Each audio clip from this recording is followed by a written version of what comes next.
안녕하세요. 반갑습니다. 우리 옆에 있는 분들 조금 거리가 있기는 하지만 여러분이 하실 수 있는 가장 아름다운 언어로 한번 칭찬해 보려고 합니다. 남자분에게는 오늘 너무 멋지십니다 해도 좋고, 여자분에게 너무 아름답습니다 혹은 독창적인 칭찬하는 언어를 한번 옆에 분과 해보시면 좋을 것 같아요. 한번 해보실까요?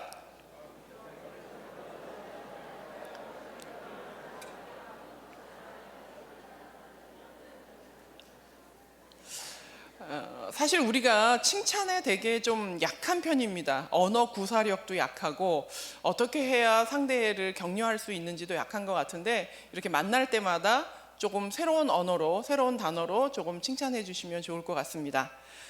소개 받은 대로 저는 새가족부를 담당하고 있는 그 사역자들을 교육시키는 새가족 전문가로 사역을 하고 있습니다.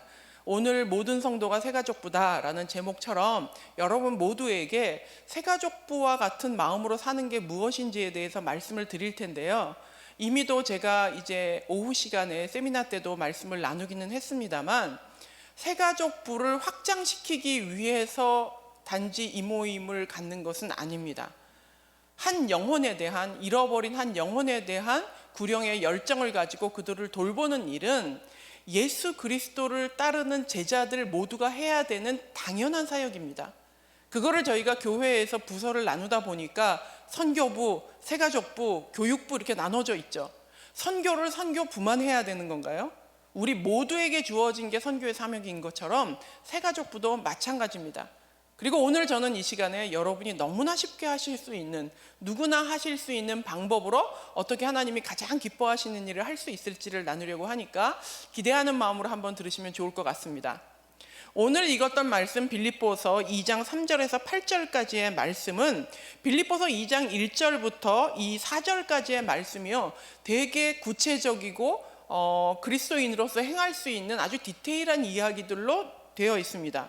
다투지 말아라, 허영하지 말아라, 겸손해라, 나보다 남을 낮게 여기라, 이런 아주 실천적인 이야기를 4절까지 이야기를 하면서 5절부터 그 이하에 오늘 우리가 읽었던 본문인데요, 너희 안에 이 마음을 품으라 곧 그리스도 예수의 마음이니, 너무나 본질적이고 너무나 사실 이론적인 것 같고 되게 추상적인 것 같은 이야기가 바로 붙어서 나옵니다. 1절부터 4절까지 나왔던 아주 실천적인, 미워하지 마, 다투지 마, 허영으로 하지 마, 좀 잘해줘, 이런 얘기를 하다가 갑자기 너희 안에 그리스도의 마음을 품으라 라고 쫙 나오는 거예요. 제가 말씀을 준비하면서 좀 의아했어요. 이거 좀 너무 맥락이 없는데, 너무 이걸 딱 자르고 가시는데 왜 이렇게 말씀이 적혀져 있을까라고 기도하고 고민하면서 제 마음 가운데 깨달았던 것은 뭐냐 하면, 이런 작은 것 같은 실천 하나하나도 내 마음에 예수 그리스도의 근본이 담겨져 있지 않으면 할 수가 없다는 거예요.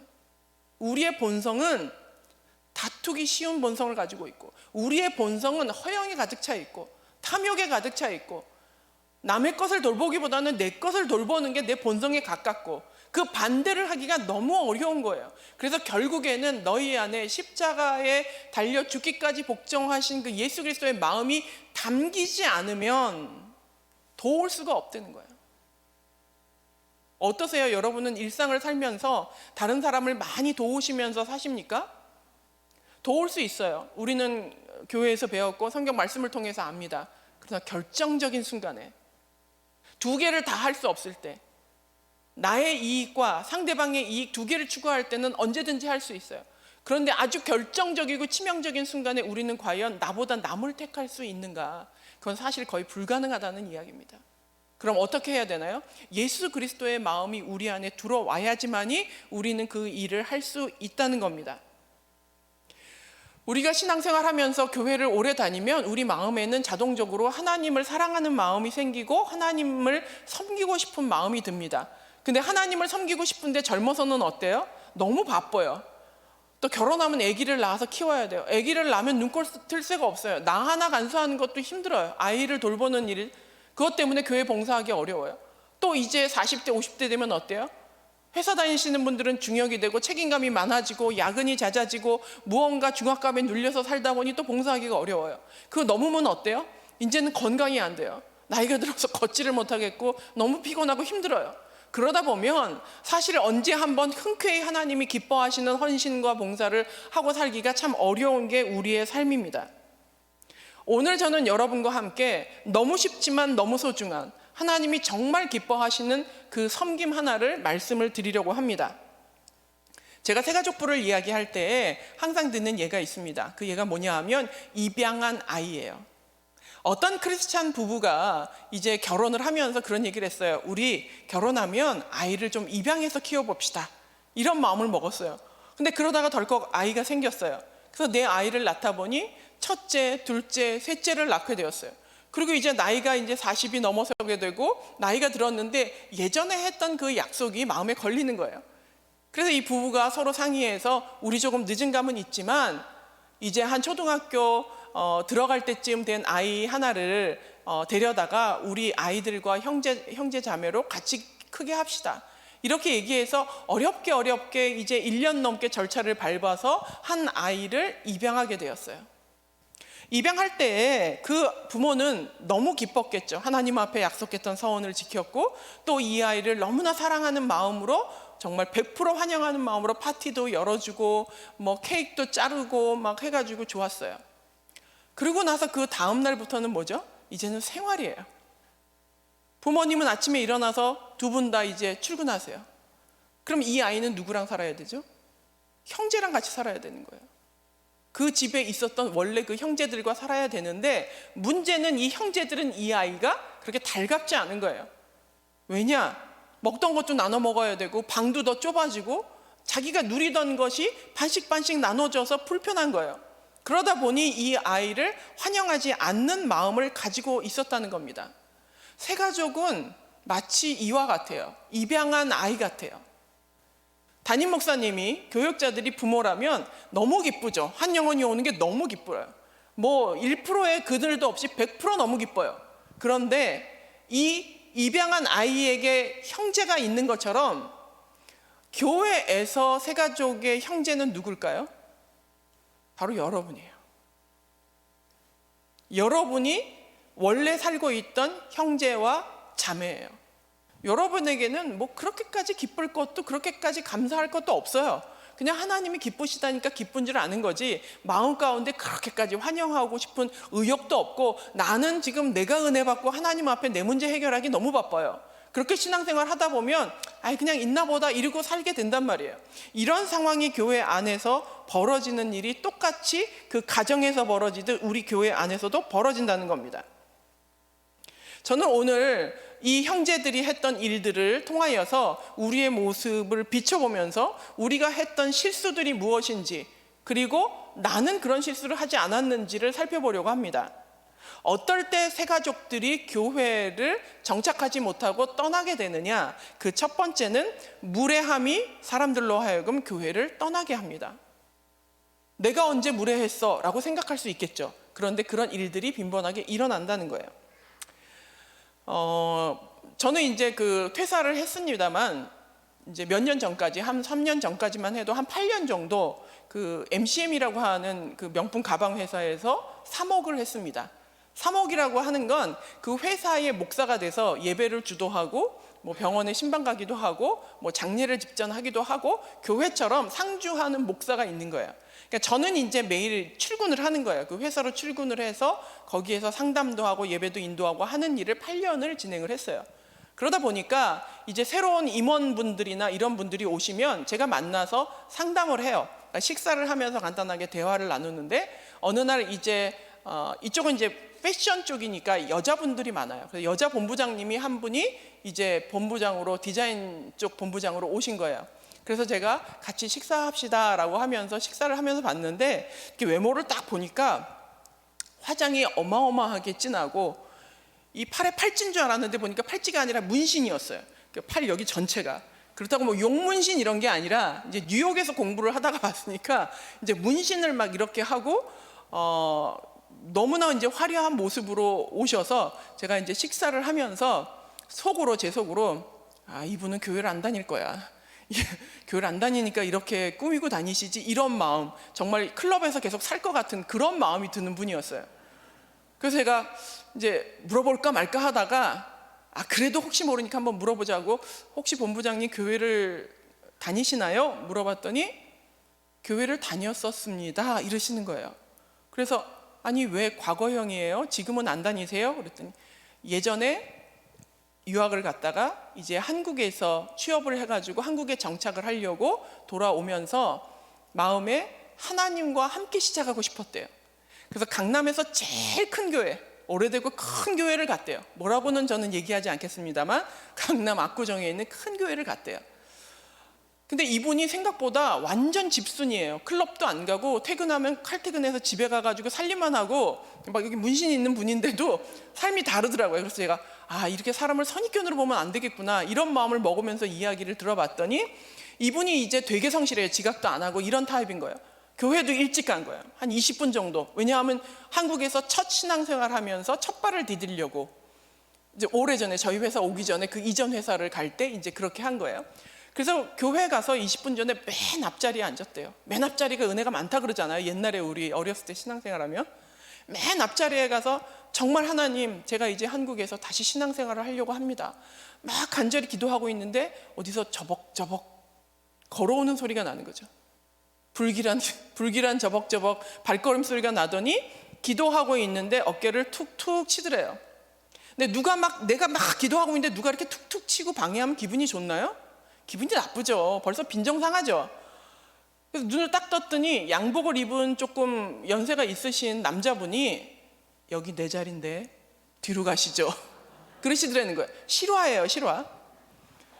그래서 이분이 너무 당황해가지고 뭐 한국은 이런가 싶은 마음도 있고 그래서 불쾌하지만 그 뒷자리로 간 거예요. 두 번째 자리로 가가지고 다시 이제 마음을 모두고 막 기도를 하는 거예요. 하나님, 내가 정말 이 한국에서 하나님과 동행하는 교회를 다니면서 좀 성실하게 생활을 하고 싶습니다라고 기도하는데 또 불길한 발자국 소리가 저벅저벅 들리더니 또 어깨를 툭툭 치더래요.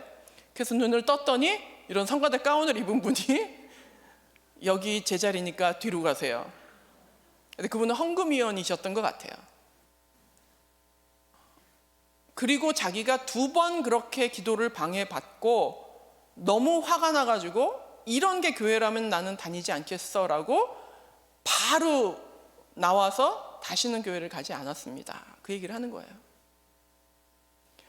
아마 제가 추측컨대 전통적인 교회니까 앞좌석이 장로님 좌석이었겠죠. 그런 교회들이 아직 많이 있어요. 장로님 좌석이니까 이 여자분이 앉았을 때 여기가 내 자리입니다 하셨겠죠. 그럼 써붙여 놓든가 장로석 이렇게 써붙여 놨으면 그분이 안 앉았을 거 아니에요. 근데 그런 게 없었으니까 앉았겠죠. 그 뒤에 분은 아마 헌금위원이셨던 것 같아요. 그러니까 헌금위원이 앉는 자리에 이분이 앉으셨는지 모르겠어요. 그러면 기도하고 있으면 그분을 꼭 그렇게 흔들어 깨워가지고 뒤로 보내야지 마냐는 겁니다. 과연 그 장로님은 이 여자 본부장님더러 교회를 나가라고 했나요? 악의가 있었나요? 아니에요. 그냥 나는 내 본분대로 내가 앉을 자리에 누가 앉아 있어서 그냥 여기가 내 자리다라고 알려준 거예요. 그럼 그 헌금위원 분은요? 그 헌금위원은 악의가 있어서 그분에게 그렇게 얘기했을까요? 아니에요. 그런데 결과는 어떻게 됐죠? 저를 만났을 당시가 그때로부터 10여 년이 지났는데 교회를 다녔던 분이 자기는 교회를 안 나가고 있고 앞으로도 나갈 생각이 없다는 거예요.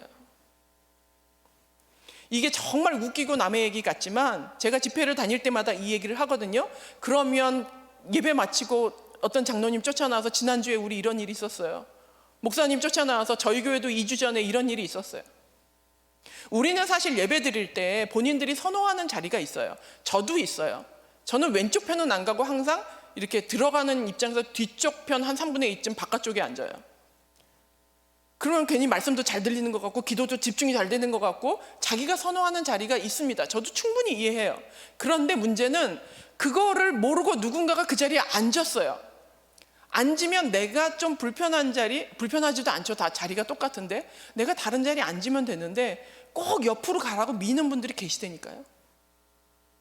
가족들이랑 앉겠다고 지금 뭐 코로나니까 그럴 수 없지만 가방 던져놓고 지하철도 아닌데 집사님 일로 와 내 옆에 앉아 막 하면서 그냥 자리 맡아놓고 그리고 누가 앉으면 일어나라 그러고 비키라 그러고 기분 나쁜 표정 짓고 이런 일들이 교회 안에서 있다는 겁니다. 문제는 내가 언제 이 사람들로 나가라 그랬어요? 저 사람이 나간 게 왜 내 탓이에요? 라고 우리는 생각하지만 실제로는 그 여파가 그 사람으로 하여금 나는 당신을 환영하지 않아 라는 메시지로 그 새 영혼에게 다가간다는 거예요. 그래서 그들이 나간다는 거예요. 저와 여러분은 내가 누군가를 쫓아냈다는 기억이 하나도 없을 거예요. 하지만 어쩌면 우리가 기억하지도 못한 채 우리는 소자 한 사람을 실족하게 해서 연자맷돌을 목에다가 수십 개를 달고 있을 수도 있다는 거예요. 나도 그럴 수 있다는 겁니다. 제가 한번 또 이제 그 구로 쪽에 있는 교회 집회를 갔는데 담임 목사님이 저한테 하소연을 하시면서 하시는 말씀이 이런 내용이었어요. 어떤 한 세 가족이 와서 너무 교육도 잘 받고 너무 예쁘게 잘 등록하고 정착해가지고 이제 교구 안에서도 구역 모임에도 나가고 그렇게 잘 지냈어요. 그러다가 어느 날 이분이 안 보이기 시작을 하는 거예요.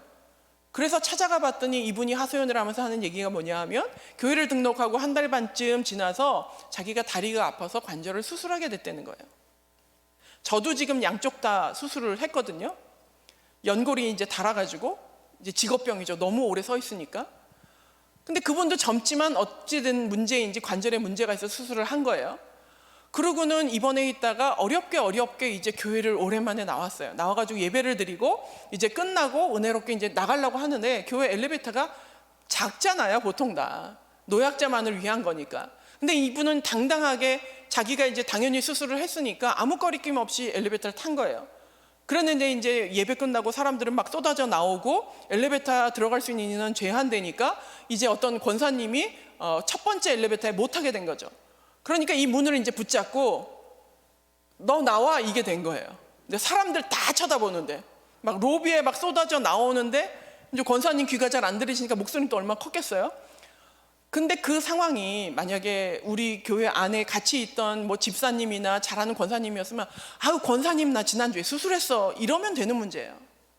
새 가족은 그 사정을 아는 사람도 없고 그걸 설명해 줄 사람도 없어요.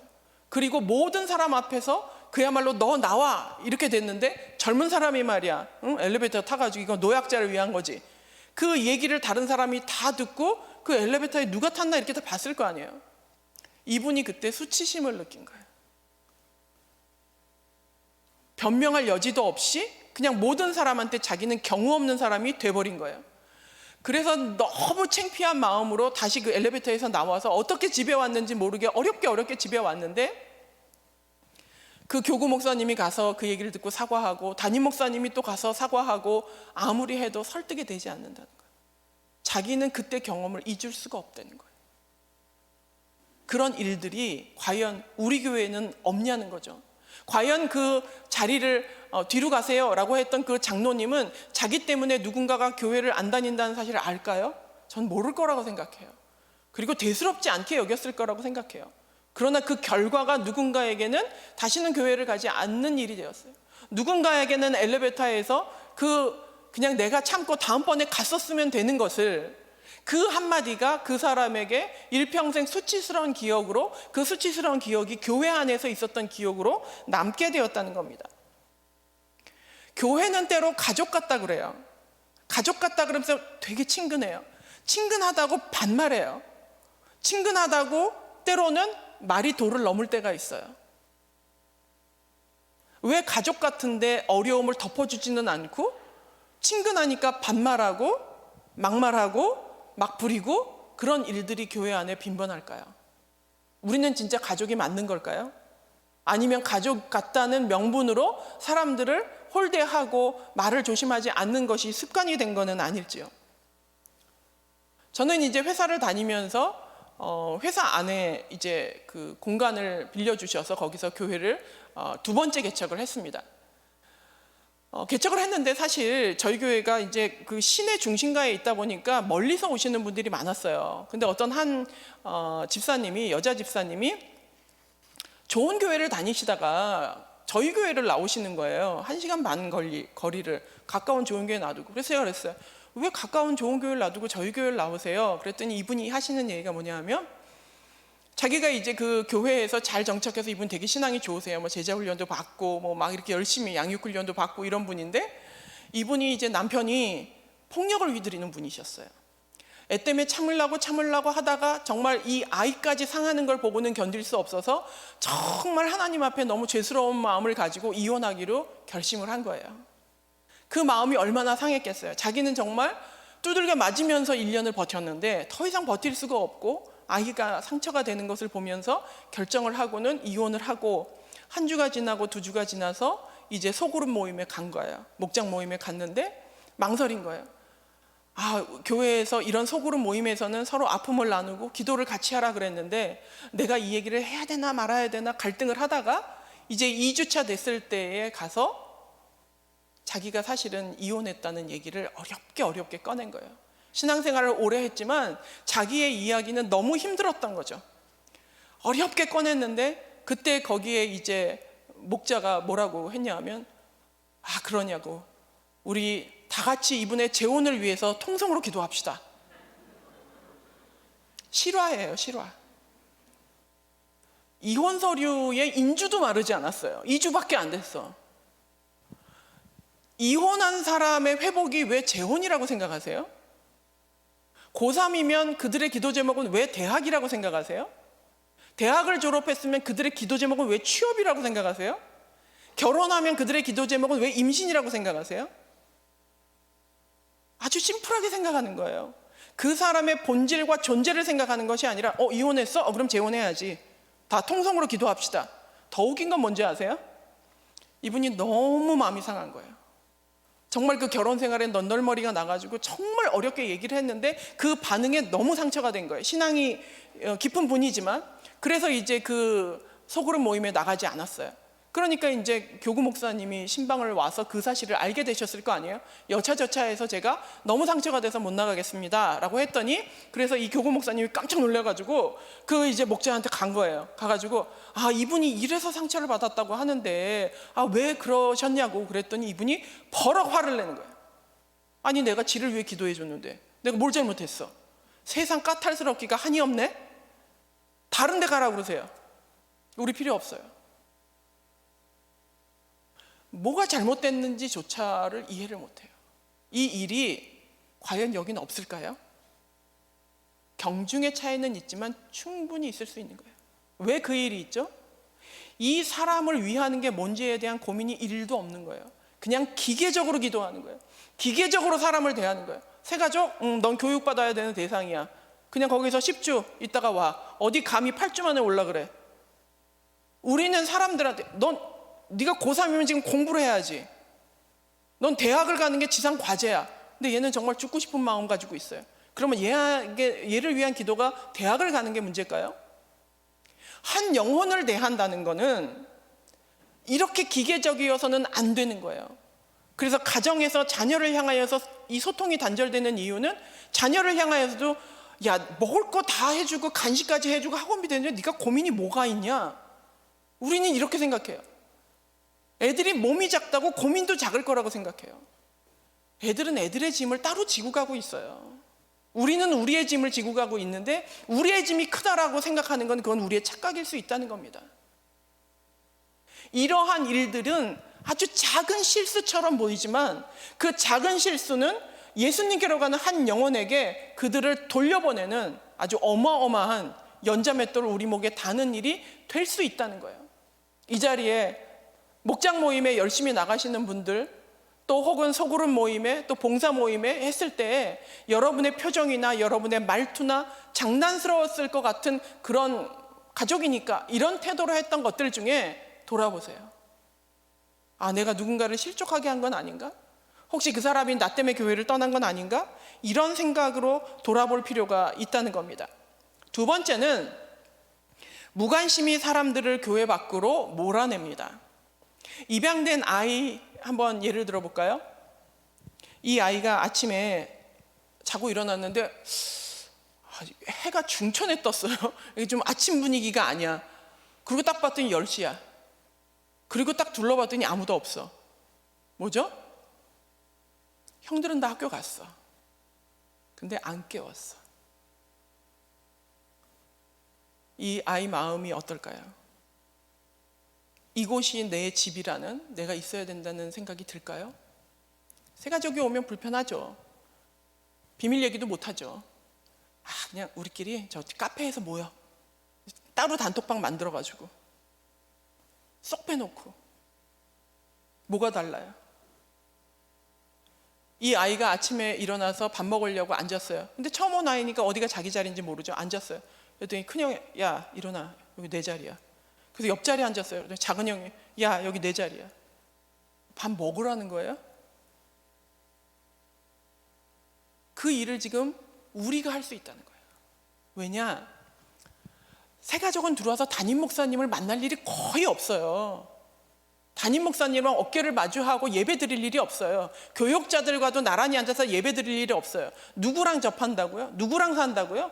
여러분하고 같이 어깨를 마주하고 화장실에서 만나고 식당에서 만나고 카페에서 만나고 하는 모든 일들은 형제인 우리가 만나는 일이에요. 그러면 누구랑 친해야 행복해요? 이 아이가 만약에 그 부모님이 얘를 좀 덜 사랑해, 좀 얘를 괜히 입양했나 봐 이러면서 후회하는 마음이 있어요. 그런데 이 형제들이랑 막 죽고 못 살아. 막 24시간이 너무 즐거워서 깔깔거리고 놀이터 가서 울고 숙제할 때 도와주고 막 이러면서 살아요. 어떤 게 더 행복할까요? 부모의 사랑만 받는 게 얘한테 행복할까요? 아니면 차라리 부모가 사랑하지 않아도 형제들끼리 이런 게 행복할까요? 저는 보내는 시간은 형제들끼리 행복한 게 더 행복할 것 같아요.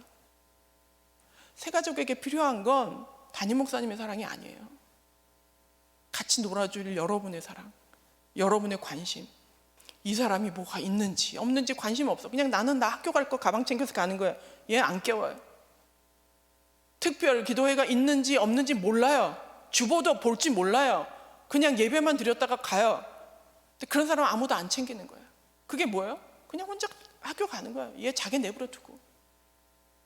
만약에 내가 아침에 깨었는데 아무도 없는 상황에서 내가 망연자실하게 10시가 돼가지고 늦잠 자고 나 혼자 있었다면 저는 아마 엉엉 울었을 것 같아요. 이 가족은 나를 싫어하는구나.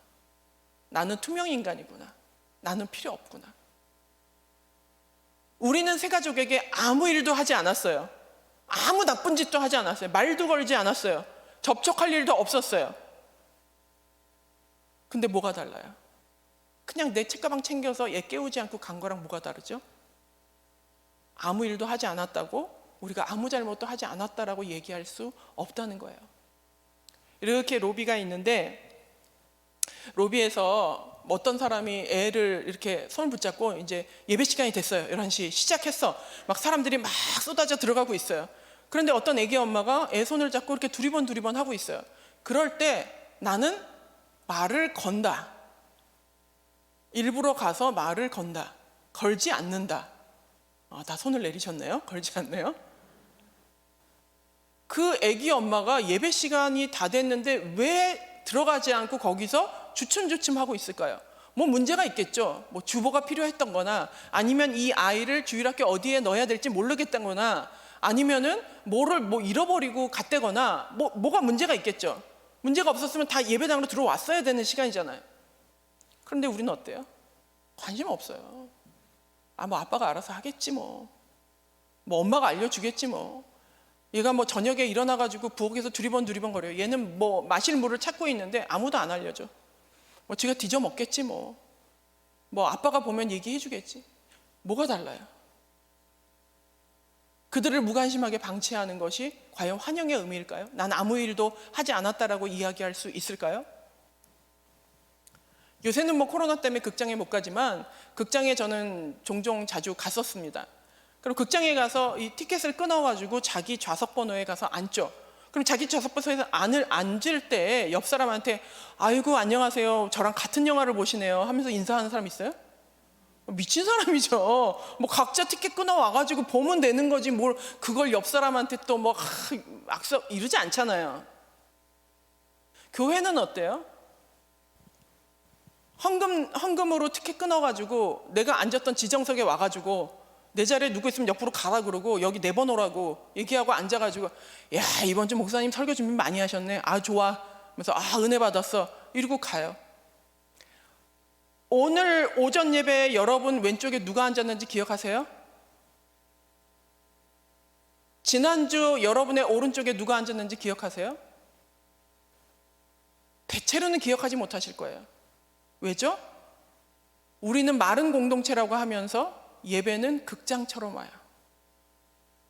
그냥 오늘 나에게 필요한 은혜 받아야지, 오늘 하나님이 나에게 쏟아부어 주시는 내 문제 해결 받아야지, 목사님이 얼마나 준비하셨는지 그 얘기 듣고 나는 은혜 받아야지, 그러고 나 좋았어, 이거 갖고 힘내가지고 일주일 살아야지, 그러고 가는 거예요. 매주 이것의 반복이에요. 내 옆에 누가 앉아 있는지, 내가 어떤 도움을 줘야 되는지, 어떤 새로 입양한 애가 있는지 관심 없어요. 그렇다면 우리는 마른 공동체라고 하지만 실제로는 공동체가 되어 있지 않다는 거예요. 물론 지금은 코로나 상황이니까 변명의 여지가 있죠. 가까이 해서도 안 되고 어쨌든 거리를 둬야 되니까 인사하기도 어려운 게 있습니다. 그런데 일반적인 정상적인 상황에서 우리를 생각할 때 나는 과연 그런 관심들을 가지고 있었냐는 거예요. 저는 하나님의 이 마음을 생각할 때마다 어떤 생각이 드냐 하면 초등학교 4학년쯤 되는 애가 유괴를 당했어요. 얘가 와야 되는 시간에 안 와. 여기저기 다 찾아봤는데 없어. 어느 순간 엄마에게 이거는 뭐가 잘못됐다, 이런 생각이 드는 순간이 있잖아요. 얘는 잃어버린 거다. 그럴 때 그 엄마는 어떻게 하죠? 미친 듯이 정말 맨발로 뛰어나가 막 산발을 하고 막 그 애의 이름을 부르면서 찾아달라고 막 사방으로 돌아다니지 않겠어요? 그런데 어떤 한 엄마가 또 자기 애도 그런 마음이 들었어. 얘가 없어졌어. 얘를 찾아야 돼. 그 순간 화장대 가가지고 머리를 막 드라이를 하고 화장을 하고 정장을 입고, 왜냐면 경찰서 가야 되니까 남들 보는데 딱 옷 챙겨 입고, 야 차키 어디니? 고3짜리 형이 나왔는데 너 내일 모의고사니까 공부해. 누가 정상이에요? 겉으로 볼 때는 산발한 사람이 미친 여자 같죠. 이 상황으로 보면 누가 미친 사람이에요? 화장하고 드라이하고 있는 그 엄마가 미친 거죠. 친엄마가 아니거나 없어지길 기다렸거나. 한 영혼에 대한 하나님의 마음이 이렇단 말이에요. 미친 사람처럼 내 아이들 살려야 돼, 내가 잊어버렸어요, 누구 좀 도와주세요 하고 있는데 고3짜리 애가 나오더니 어머니 저는 성적을 받아서 효도하려고 집에 있겠습니다, 다녀오세요. 내 애였으면 미친놈이 다 있어, 지금 네 동생이 잃어버렸는데 무슨 모의고사야. 우리가 한 영혼을 찾기 위하여서 태신자를 작정하고 누군가를 하나님 앞에 복음을 전하고 그 사람을 하나님의 사람으로 만들기 위해서 우리가 무언가를 할 때, 여러분 모의고사 준비해서 뭐 하려고 따로 떼고 여기는 전도부만 해, 여기는 뭐 선교부만 해, 그래도 돼요? 하나님이 눈을 부릅뜨고 찾는 그 아이를 하나님이 눈물 콧물 흘리면서 절규하고 있는데, 저는 안내부라 안내만 하겠습니다, 저는 주차부라 주차복만 드리겠습니다, 이래도 돼요? 이 얘기는 고3짜리 애가 저는 내일 모의고사라 시험 공부하겠습니다, 시험 공부로 효도하겠습니다라는 말과 똑같아요. 평상시는 그게 효도죠. 영혼에 대하여서는 그건 효도가 아니에요. 그건 가족이 아니에요. 우리에게 필요한 건 그 하나님의 절절한 마음이 우리에게 임하여야지만이 정상적으로 작동한다는 거예요. 지금 우리 모두는 비정상이에요. 왜냐하면 하나님처럼 절규하고 있지 않기 때문에, 그들을 우리 가족이라고 생각하고 있지 않기 때문에.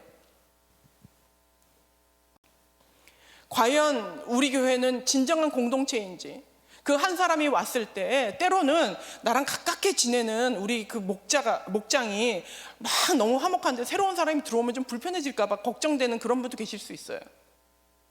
그런데 잘 생각해 보세요. 지금 이렇게 함께 위로하고 격려하고 막 동고동락하면서 얼마나 그게 삶의 기쁨이 돼요. 근데 그 사람도 언젠가는 새 가족이었다는 사실을 아셔야 돼요. 지금 우리가 누군가 새 가족을 맞이한다는 건 이 사람도 지금 내가 이렇게 기뻐하는 동반자가 될 수 있다는 그 가능성과 소망을 품고 우리는 그들을 대하는 거예요. 지금은 내가 당신을 돕지만 언젠가 당신이 나의 고난 가운데 함께하고 위로할 거를 믿어요. 우리는 그렇게 가족이 될 거예요. 그런 마음으로 한 영혼을 대할 때 우리는 진심으로 그들을 대할 수가 있다는 겁니다. 세 번째로, 거친 태도가 상대방을 당황하게 만듭니다. 우리는 새로운 사람이 오고 그 사람들에게 관심을 갖게 하려고 하면 이제 관심은 가져야겠는데 뭘 어떻게 할지 몰라요. 그래서 오면 어디 사세요? 어느 동네 사세요? 아파트 몇 동 사세요? 물어보는 게 호구조사하는 거예요. 남편은 뭐 하세요? 아유, 애는 그럼 고등학교 대학은 잘 갔어요. 고3인데 삼수예요. 삼수. 남편은 뭐 하세요? 백수예요. 백수. 호구조사해서 돌아올 수 있는 건 호구조사해서 할 수 있는 건 대체로 상처예요. 무슨 과 나왔어요? 저 중졸인데요. 우리는 너무 아무 생각 없이 몇 동 사세요는 뭐예요? 전제가 아파트 산다는 전제잖아요. 반지하 산다 어쩔래? 진짜 그런 마음이 들죠. 저는 반지하도 아니고 완전 지하실에서 그 갓난아기를 첫째를 낳아가지고 키워본 적이 있어요. 거기는 창고를 개조해서 하는 데인데 A4 용지 한 장만한 창문이 저 꼭대기에 있었어요. 낮에도 빛이 들어오지 않는. 겉으로 볼 때 멀쩡하죠. 그때도 뭐 지금보다 더 멀쩡했으니까 뭐 배운 사람 같고 뭐 잘 사는 사람 같지만 제 처지는 그 지하실 방에서 날마다 눈물 흘리며 사는 그 시간들이 있었단 말이에요. 지금 우리가 만나는 단지 세 가족이 아니라 이 자리에 있는 우리가 아는 수많은 집사님, 권사님, 또 장로님, 또 우리 성도님들은 말하지 못하는 상처와 아픔과 문제를 가지고 이 자리에 나와 앉을 수 있는데 우리는 너무 쉽게 말을 툭툭 하는 거예요. 그 사람의 형편을 모른 채, 그 사람의 사정을 모른 채. 제가 아까도 말씀드렸어요. 맥스 루케도라는 작가를 저는 좋아해서 그분의 책을 거의 다 읽었는데 꽤 오래됐어요. 한 10년 정도 된 것 같아요. 주와 함께 길 가는 것이라는 그 책에 나와 있는 일부분인데 어떤 내용이냐 하면 어떤 남자가 양복을 다 구겨진 양복에 막 흙먼지 묻은 거를 입고 비틀비틀 거리면서 아침에 길을 가는 걸 보는 거예요. 사람들이 막 비웃었어요. 술도 안 깨가지고 저렇게 주정 피다가 이제 또 출근한다. 그랬는데 이 사람의 원래 사정은 어땠냐 하면 그 전날 밤에 퇴근길에 강도를 만나서 길에서 기절했어요. 쓰러졌어요. 그리고는 아침에 간신히 정신을 차리고 비척비척 흔들리는 발걸음을 가지고 집으로 가고 있는 길이었어요. 근데 우리는 출근 시간이니까 저 술 취해가지고 저러고 다닌다라고 욕을 하는 거예요. 어떤 여자가 하이힐을 신고 쩔뚝거리면서 걷는 걸 보면서 뒤에서 사람들이 비웃었어요. 아이고 저 모냥 낸다고 저렇게 하이힐 신고 쩔뚝거리느니 그냥 낮은 신발을 신지, 이렇게 비웃었어요. 그런데 사실상 이 여자가 5분 전에 발이 앞정에 찔려가지고 한쪽 발을 다쳤기 때문에 그렇게 쩔뚝거린다는 사실을 아는 사람은 아무도 없어요. 여러분은 어떠세요? 교회 와서 여러분의 속사정을 다 이야기할 수 있으세요? 웃고 괜찮은 것 같지만 다 괜찮으세요? 우리는 그렇게 괜찮지 않은 삶을 꾸역꾸역 하나님 앞에서 살아왔어요. 그리고 그 하나님 때문에 여기까지 올 수 있었어요. 그런데 다른 사람들에게도 하나님이 필요하지 않을까요? 내가 그 어려운 고비를 살아올 수 있었던 게 하나님 때문이었다면 다른 사람도 그 어려울 때 하나님이 필요하지 않을까요? 왜 그 사람은 그 고비를 넘어갈 때 그 사람에게 하나님을 알게 하는 일을 우리는 왜 하지 않을까요? 나는 암이 걸려가지고 병원에서 가망성 없다고 나가라고 했는데 누구누구 정말 무슨 그 귀한 분을 만나가지고 어떻게 뭐 민간요법으로 완치가 됐어요. 근데 내 친구가 암에 걸렸대. 같은 암이래. 병원에서 조치할 게 없대. 그렇게 죽어가고 있는데 말 안 하는 거예요. 나는 이렇게 낳아놓고. 우리가 하나님을 전하지 않는 게 이거와 뭐가 다른가요? 과연 이 사람이 선하고 착한 사람이라고 할 수 있나요? 내가 그렇게 은혜를 받고 내가 그렇게 생명을 얻었으면 이 사람도 그것을 혜택을 볼 수 있도록 내가 한 것도 아니잖아요. 그걸 알려줘야죠. 그 하나님 없이 살아가는 그 고통이 어떤 것인지 우리는 너무나 잘 알잖아요. 그 마음을 가지고 사람을 대할 필요가 있다는 겁니다. 여러분이 새가족부가 아니어서, 새가족부가 아닌 사람이 이 전 세상에 크리스찬에게 훨씬 더 많겠죠. 근데 이 명령은 새가족부에게 주신 명령이 아니라 예수 그리스도를 믿는 제자들 모두에게 주신 명령이라는 거예요. 너희는 가서 제자 삼으라. 소자를 나처럼 여겨라. 그 한 사람을 실족하게 하는 거를 내가 네가 연자매 떨다고 바다에 빠지는 것보다 나을 만큼 나는 그렇게 분노한다. 그들을 실족하게 하지 말아라. 그 본문에 보면 뭐라고 되어 있냐면 믿는 소자라고 되어 있어요. 그냥 소자가 아니에요. 어찌 보면 교회 안에 들어와서 하나님을 믿겠다라고 한 그 연약한 자를 우리가 실족하게 할 때 하나님이 그렇게 분노한다는 거예요. 믿는 소자 하나를 실족하게 하면 너는 연자매 떨다가 바다에 빠지는 게 나을 거야. 잘 생각해. 이 메시지라는 거예요. 왜죠? 저도 여러분도 그렇게 쇄신자였던 때가 있잖아요. 제가 오늘 집회 오기 전에 십몇 년 만에 제 친구를, 대전에 사는 친구를 만났어요. 근데 그 친구는 어떤 친구냐 하면 제가 주일학교 4학년 때 만났던 친구예요. 오늘 그게 기억이 났어요. 그때 같은 친구였는데 친하지는 않지만 어떤 한 아이가 저를 전도해서 제가 교회를 그때부터 열심히 다니고, 저는 초등학교 4학년 때 헌신했어요. 하나님 앞에. 물론 모태신앙으로 이렇게 자랐지만 그 이전의 기억은 별로 없어요. 근데 초등학교 4학년 때 그 기억이 지금까지 저를 끌고 오고 있어요.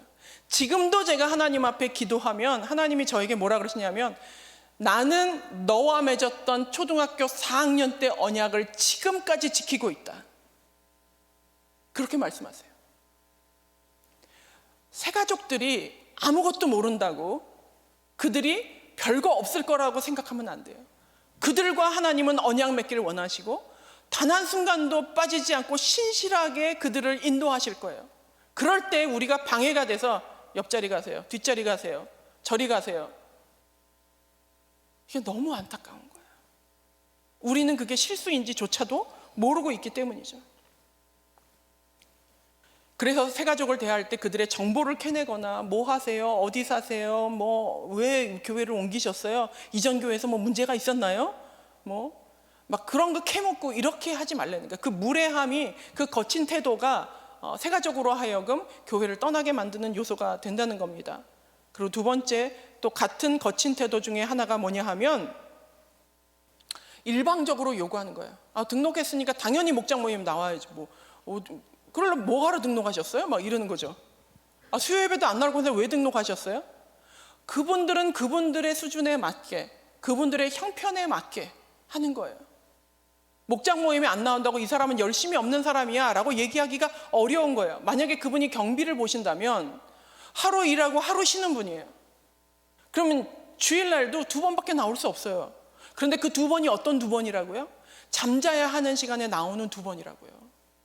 우리는 밤에 실컷 자고 그 전날 막 넷플릭스까지 막 오징어 게임 막 그냥 연차로 막 9회까지 보고 막 아침에 해롱해롱 하면서 그러고 나오는 주일일 수 있지만 그 사람에게는 24시간을 일하고 이제 조금 눈부쳐야 되는 시간에 잠자지 않고 나오는 그 이틀이라면 그 한 달을 모두 다 나온 저보다 더 귀한 이틀이 될 수 있다는 거예요.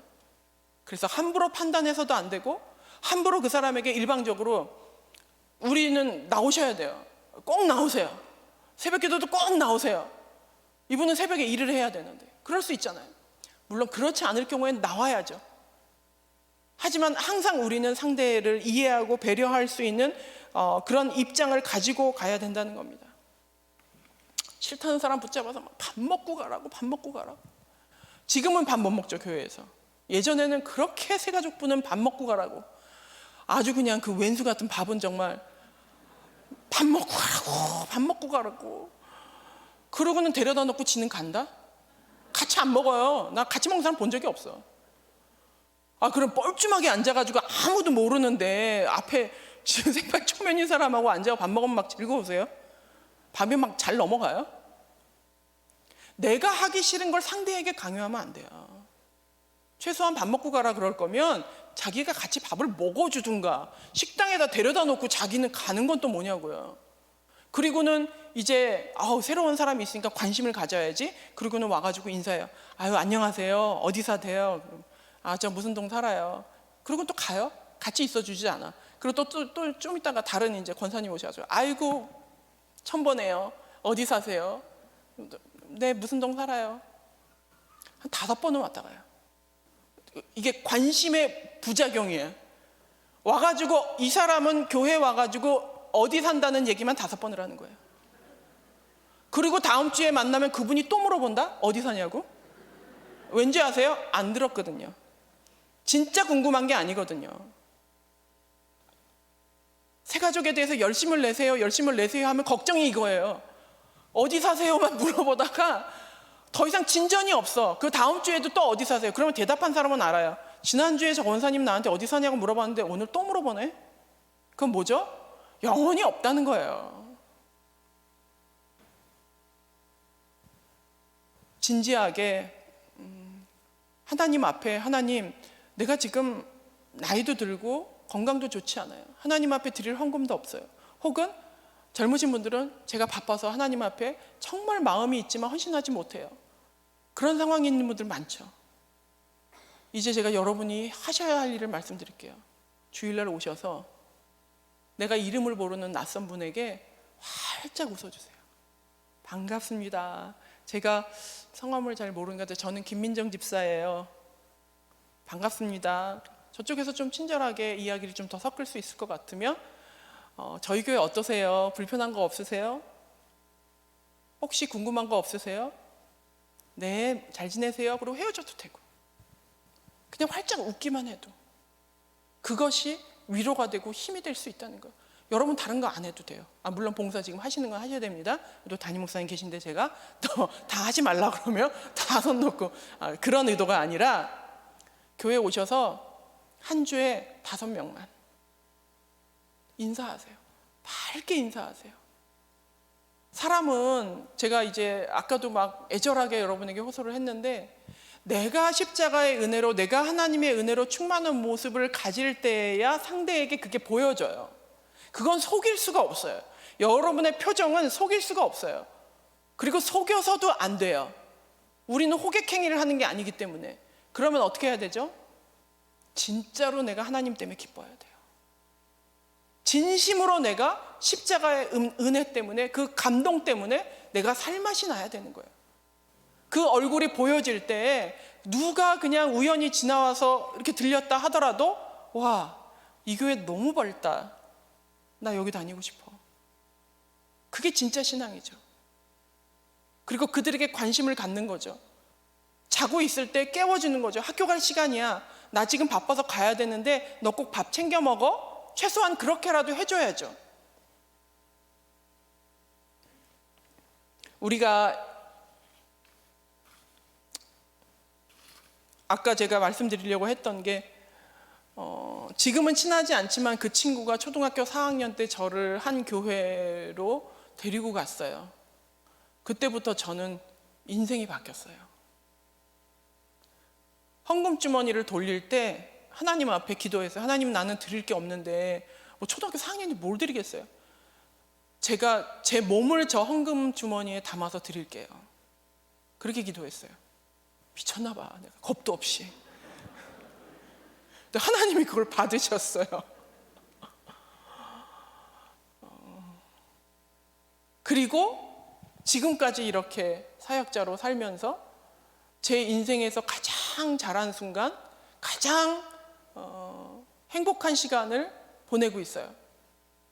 부자여서 뭐 사건 사고가 없어서 행복한 게 아니라 내가 하나님을 알고 있고 하나님이 나를 사랑하고 있고 내가 구원을 받았다는 사실이 너무 감사한 거예요. 저는 여러분도 그런 마음이면 좋겠어요. 저는 사는 일이 쉽지 않았어요. 20년이라는 시간 동안에 되게 어려운 시간을 보냈어요. 37살에 초등학교 2학년, 6학년짜리 애들을 데리고 길바닥에 나앉았어요. 하나님 앞에 다 드렸지만 그게 다 무산이 돼버렸어요. 제가 꿈꿨던 모든 비전, 하나님을 향한 헌신. 제 친구들은, 저는 의상 디자인과를 나왔어요. 제 친구들은 유명 디자이너가 되겠다고 직장 다니면서 멋지게 꾸미고 이러고 다닐 때 저는 몸빼 바지 입고 개척교회 사모로서 일했었어요. 그 아이들을 키우는데 20년이 딱 걸렸어요. 올해 처음으로 한 놈은 장가가고 한 놈은 이제 지방에서 자기 직장 생활을 하고, 김민정으로 사는 첫 해예요, 제가. 올해가. 그 20년의 시간을 지나면서 이해할 수 없었어요. 나같이 이렇게 농도 깊은 헌신을 하는 사람에게 이렇게 좀 고난 36종 특별 세트를 내 인생에 이렇게 던지시고, 간간히 또 추가 구성을 해가지고 이렇게 불같은 연단 추가 구성이 갑자기 택배로 날라오고 막. 근데 그 십자가의 은혜가 없었다면 제가 가장 고통스러웠던 순간은 내가 구원받았다는 십자가가 가장 작아졌을 때였어요. 그것이 있고 난 그 이후에 제 아들이 암에 걸렸어요. 제 주변 사람들이 얼마나 분노했는지 몰라요. 하나님 해도 너무하다고, 어떻게 이렇게 한 놈만 팰 수 있냐고 막 하면서 막 저에 대해서 저희 가족들은 막 분노하는 거예요. 근데 제가 그랬어요. 아, 왜 그래? 난 괜찮은데. 저희 아들과 제가 지금이 너와 내가 믿음을 증명해야 될 때다. 너도 예수를 믿었고 나도 예수를 믿고 있어. 우리는 죽어도 천국이야. 이 말하는 게 너무 힘들었어요. 근데 했어요. 하나님이 주신 거니까 받자. 그리고 이겨가 보자. 그렇게 해서 지금은 다 완치가 됐어요. 인간적으로는 너무 고통스럽고, 왜 내가 아니고 아들이어야 하냐고. 그게 부모에게는 훨씬 더 고통이잖아요.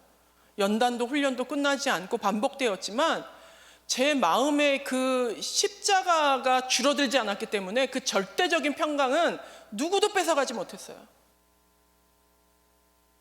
그래서 제가 그때 이제 회사를 다니고 있던 때였는데, 회사를 다니면서 애 병원에 데리고 가고 또 막 식사를 잘해야 되니까 식사 수발 들고, 또 돈 벌어야 되니까 회사 사목하고 주일날은 또 교회하고 책 쓰고 막 이거를 막 이제 저글링 하듯이 하면서 그 시간을 보냈거든요. 그러니까 이제 회사에도 때로는 충실하지 못했죠. 그렇게 1년이라는 시간이 이제 지나고 나서 제가 이제 온전히 출근을 제대로 이제 회사에 할 수 있을 때, 그 전에는 이제 주중에 며칠만 나오라고 배려를 받았어요. 그러고 나서 안 믿는 직원이 저한테 그러는 거예요. 목사님의 지난 1년은, 저는 목사님 설교를 너무 좋아합니다. 교회를 다니지 않지만 언제나 목사님 설교에 감동받아요. 근데 지난 1년은 목사님의 어떤 설교보다 감동적이었어요. 왜 하나님을 믿는지 알 것 같아요. 십자가의 은혜가 내게서 커질 때 일어나는 역사가 저는 이거라고 생각해요. 저는 우리 한밭제일 장로교회 모든 성도님들께서 그냥 목사님이 전도하리니까, 그냥 코로나로 줄었던 성도 채워야 되니까 이거 말고요. 진짜 신앙을 갖자고요. 그리고 진짜 복음을 갖자고요. 복음을 제대로 가졌을 때 행복함이 뭔지 느끼면서 사시자고요. 그리고 한 영혼이 왔을 때 정말 그 사람이 불쌍해 보이려면 내가 정말 행복해야 돼요. 복음 때문에. 어떻게 이거 모르고 이때까지 살았어? 이 하나님 모르고 어떻게 살았어? 나는 이 하나님 때문에 여기까지 왔어.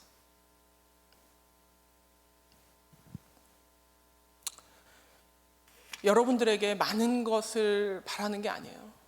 그냥 주일날 왔을 때 내 옆에 있는 사람, 이분은 어떻게 지내셨을까? 잘 지내셨어요? 낯선 사람 어서 오세요. 우리 교회 완벽한 교회는 아니지만 저는 우리 교회 때문에 너무 행복했어요. 이곳에서 저의 인생을 같이 했는데 후회하지 않으실 거예요. 혹시 불편한 거 있으세요? 맘상한 거 있으세요? 제가 도와드릴까요? 이런 이야기들을 진심으로 건넬 수 있다면 누가 이 교회에 오고 싶지 않겠어요? 저 사람들은 나를 진심으로 대했는데, 내가 이혼했는지, 내 아이가 장애한지, 내가 어느 아파트 몇 평 사는지, 어떤 차를 끌고 다니는지에 관심이 있는 게 아니라 나에 대해 관심이 있는데, 내가 괜찮은지, 밥은 먹었는지, 먹고는 사는지 누군가가 나에게 물어봐 준다면 그 사람은 절대 죽지 않아요. 생명을 그렇게 살리며 하나님께서 원하시는, 내가 정말 눈에 넣어도 아깝지 않은, 구원하기 원하는 내 새끼를 니네 교회 보낼게. 좀 봐줘. 부탁이야. 그 말씀에 응답하실 때 하나님만 기쁜 게 아니라 저는 여러분이 기쁠 거라고 생각해요. 저는 사실 세가족 사역을 꿈꿨던 사람이 아니라 목회를 꿈꿨던 사람이에요. 그런데 열심히 하다 보니까 어떻게 세가족 사역을 20년 가까이 하고 있어요. 근데 제가 이 사역을 일평생 놓지 않으려고 하는 이유는 제가 이런 고백을 하면서 제 안에 있는 십자가가 커지기 때문이에요. 이걸 놓치면 제가 불행해지는 거예요. 단에 설 때마다 그 감동을 가지고 다시 나를 돌아보며 하나님의 구원이 얼마나 귀한 것인지, 그리고 그 구원을 이루기 위하여서 우리 모든 성도가 세가족부처럼 무장해서 정말 그 한 영혼이 올 때에 내가 돌볼게, 내가 좀 가까이 가볼게, 우리 동네랑 가까우니까 내가 함께 이야기해볼게, 서로 도와줄 때 그분이 누군가의 어머니고 누군가의 아버지고 누군가의 기도 제목이 눈물 쏟아 기도하는 누군가의 자녀이고 청년이고 있을 수 있다는 겁니다. 우리는 그렇게 영적인 품앗이를 하는 거예요. 내가 누군가의 아버지를 돌봐드리고 우리 아버지를 다른 교회에 맡기는 거예요. 내가 누군가의 자녀를 돌봐주고 내 자식을 다른 교회에 누군가에게 맡기는 거예요. 그런 영혼의 품앗이를 한다는 마음을 가지고 한 사람을 귀히 여기시는 여러분 되시기를 바랍니다. 기도하겠습니다. 예수를 너무 오래 믿다 보니 구원의 감격이 사라지고 때로는 교회 생활만 남고 하나님과 거리가 있는 것처럼 느껴질 때가 많이 있는 것을 주님 앞에 고백합니다. 새 가족을 위해서가 아니라, 누구를 동원하기 위해서가 아니라 내 본질이 먼저 하나님과 그 은혜를 회복하고 십자가의 복음을 부여잡기 원합니다. 아버지, 기도하게 하시고 뜨거워지게 하시고 열정이 가득 차게 하여 주셔서 하나님의 그 사정을 저희가 알아 하나님께서 보내주시는 영혼을 향하여서 따뜻한 손을 내밀며 그 품을 내어줄 수 있도록 하나님 은혜 베풀어 주시옵소서. 아버지, 한밭제일교회가 정말로 예수 그리스도가 가장 두드러지게 드러나는 교회, 정말 복음이 가장 살아있는 교회, 기도가 가장 뜨거운 교회, 십자가가 가장 거대한 교회가 될 수 있도록 은혜 베풀어 주시옵소서. 감사드리며 모든 말씀 예수님의 이름으로 기도하였습니다. 아멘.